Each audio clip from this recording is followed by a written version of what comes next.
Bonjour, nous allons vous présenter Écrire en français, notre nouveau livre d'écrit spécialement conçu pour les étudiants japonais. Nous allons voir comment l'utiliser en classe.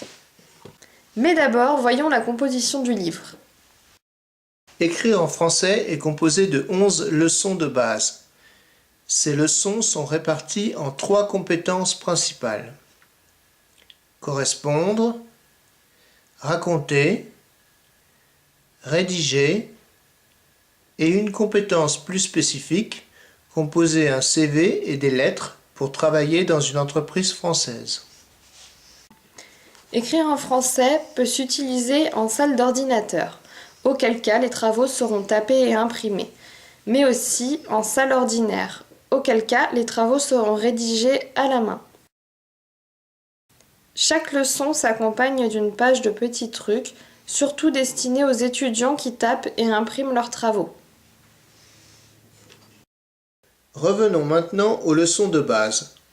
Celles-ci comprennent en général une page document. Cette page a pour but de mettre les étudiants dans l'ambiance de la leçon. Le professeur n'est pas obligé de la traiter en classe. Les étudiants peuvent la lire seuls. Vient ensuite le vocabulaire. Le professeur peut exiger qu'il soit appris, mais il peut aussi, tout simplement, laisser les étudiants le parcourir pour s'en familiariser.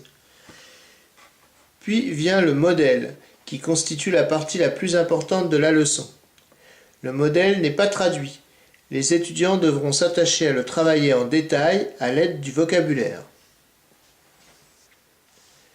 Le modèle est parfois suivi d'un exercice qui permet de vérifier que tout est bien compris. Vient enfin un travail de rédaction, c'est-à-dire un texte à rédiger sur la base du modèle. Ce travail peut être fait en classe ou pendant la semaine. Il peut y avoir des variations entre les leçons. Par exemple, quand le thème l'exige, certaines leçons peuvent comporter 2 modèles au lieu d'un. D'autres encore n'ont pas de page document. Cette différence ne change pas le temps de classe, puisque les documents sont de préférence lus par les étudiants de façon indépendante. Voyons maintenant le livre du professeur.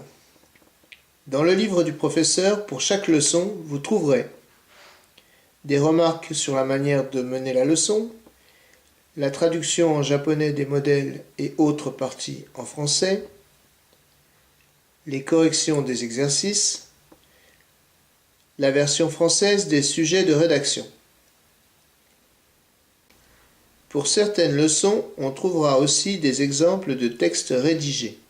Ceux-ci faciliteront l'évaluation et pourront aussi être distribués aux étudiants.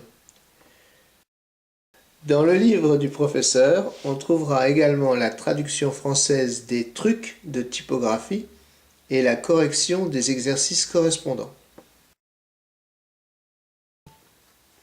Voilà, nous sommes à votre disposition si vous avez des questions.